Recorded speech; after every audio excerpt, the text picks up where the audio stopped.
It's time for my Week 8 running back rankings. You can find the complete rankings up on the website, www.theffforge.com, where they do get updated throughout the week. You can also, as a reminder, come and see my rankings. I will be going live a half hour prior to the Thursday night football game for any start-sit questions that you have, so you can see any updates that I've done to the rankings then, if you don't want to go up on the website and check them out at any other point. And 1.5 hours prior to kickoff on Sunday, I will also be live for any start-sit questions. So come on and join me at any point throughout those time periods. One thing before we get into this, a couple of times in this video, I will mention my EV running back rankings, equalized value. It's very similar to average fantasy points per game, except it favors consistency over boom or bust kind of production. It's as simple as that.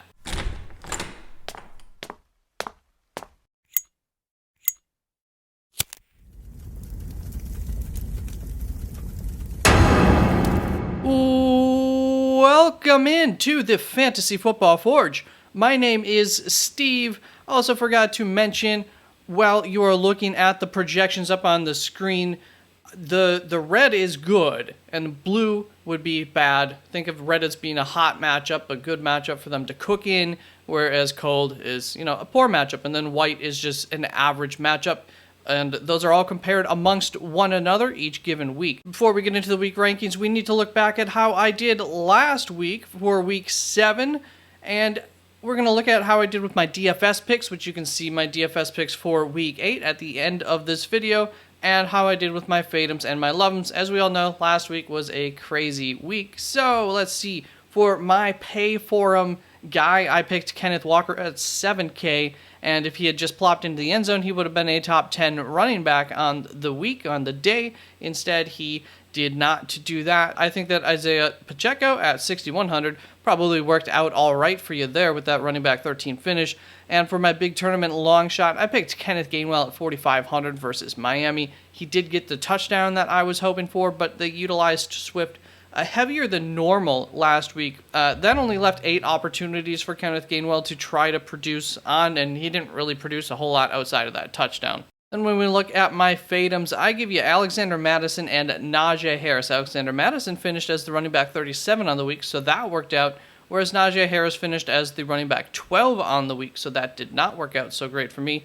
I'm still not buying into Najee Harris. Just a quick note, utilization-wise, everything was pretty much normal there in Pittsburgh between Najee and Jaylen Warren, which typically, I think every week except for last week, has made Jaylen Warren the more valuable back. But we'll keep an eye on Najee and see if that starts to produce in fantasy going forward. Then for my lovems, Jaleel McLaughlin and Zach Evans were my lovems. So as far as Jaleel McLaughlin goes, I had it all wrong for him. I thought that he was about to get more work, not less work. So that did not end up working out.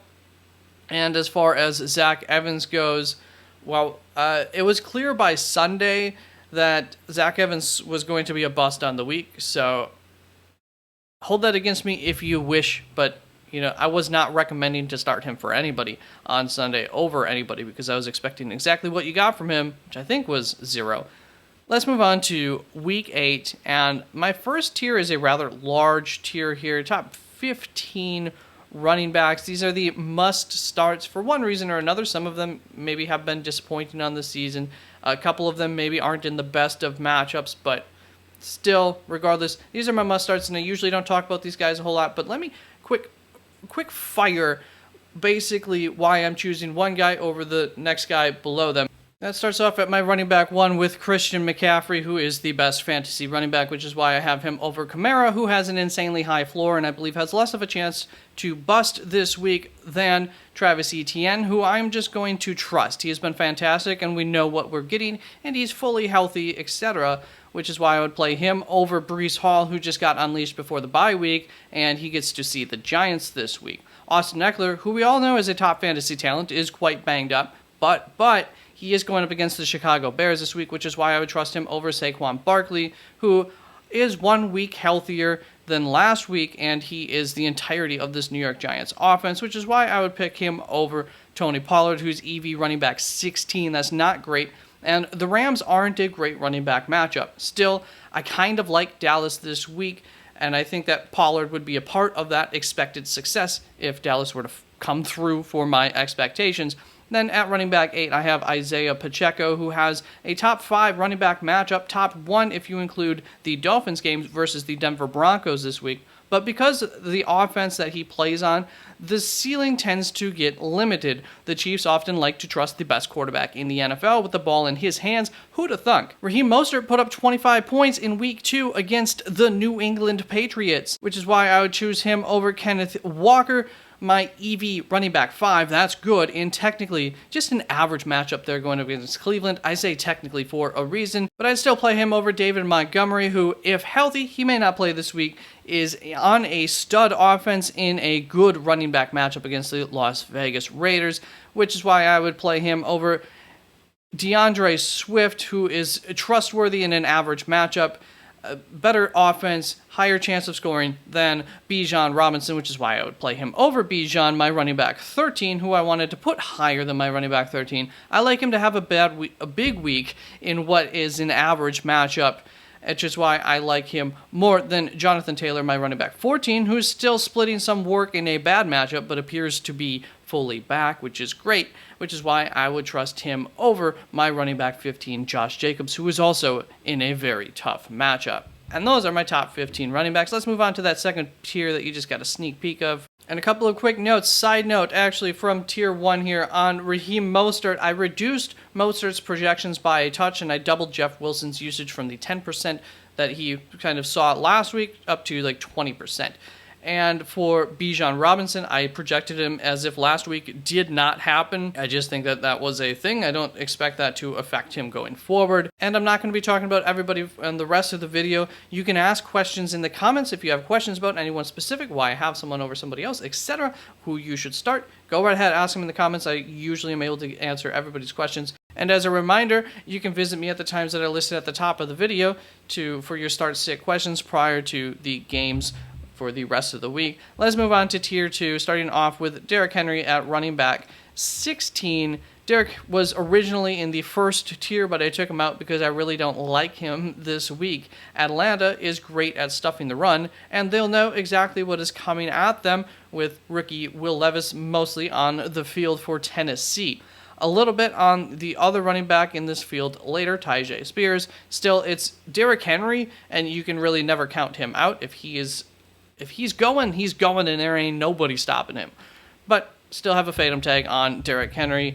And for Jahmyr Gibbs at running back 17, if David Montgomery is not playing, then Gibbs is a smash play, maybe as high as a top 5 running back. I might trust him over Eckler. Then we have James Cook in at running back 18, and Chuba Hubbard is one of my love-ems this week at running back 19. I am currently projecting him as if Miles Sanders is not playing. If Miles plays, then both of them would be flex-worthy options. I wouldn't necessarily love Chuba anymore, but probably depends on exactly what the news is. Of course, as far as where they're ranking, there's a definite chance that Chuba Hubbard would be ranked ahead of Miles Sanders, and Joe Mixon in at running back 20. And that is right, we just have 3 tiers, so that brings us to our third tier, talking about Aaron Jones in that running back 21. I just moved him down a tier. Originally, I had him projected slightly better, and I had a love him tag on him too, and I'll explain why I do kind of low-key love him a little bit this week.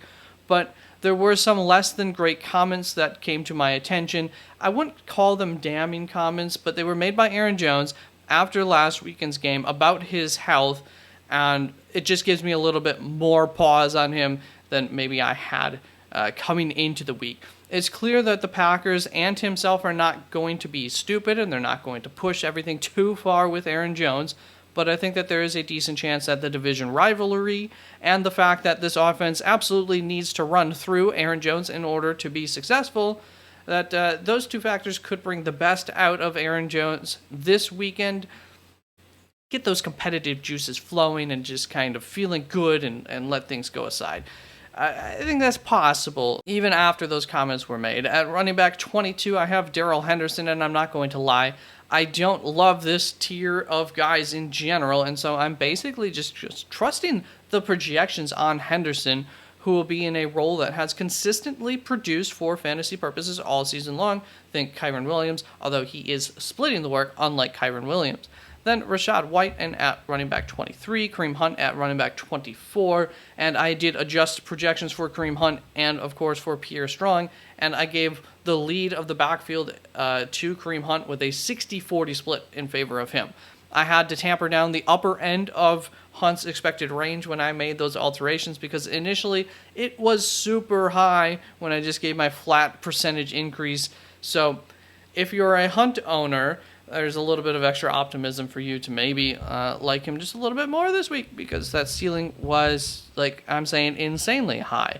Then Roschon Johnson in at running back 26, and I am ranking him as if Deonta Foreman is out, and gave him a 60-40 favorable split, in favor of Roschon Johnson over and with Darrington Evans. I would take the ceiling shot against the Chargers over a really tough matchup that I have B-Rob in here right behind him, and so that's where I made that little decision between the two, and Brian Robinson in at running back 27 himself. As I stated, it's a really tough matchup, so I am fading Brian Robinson if possible, but I do believe that several weeks ago I faded B-Rob in a really tough matchup at that point in time, and he went off and made that fade look bad. So I can't rank him any lower than this. He has been great this season. He is the EV running back 18. I have him ranked 27th right now.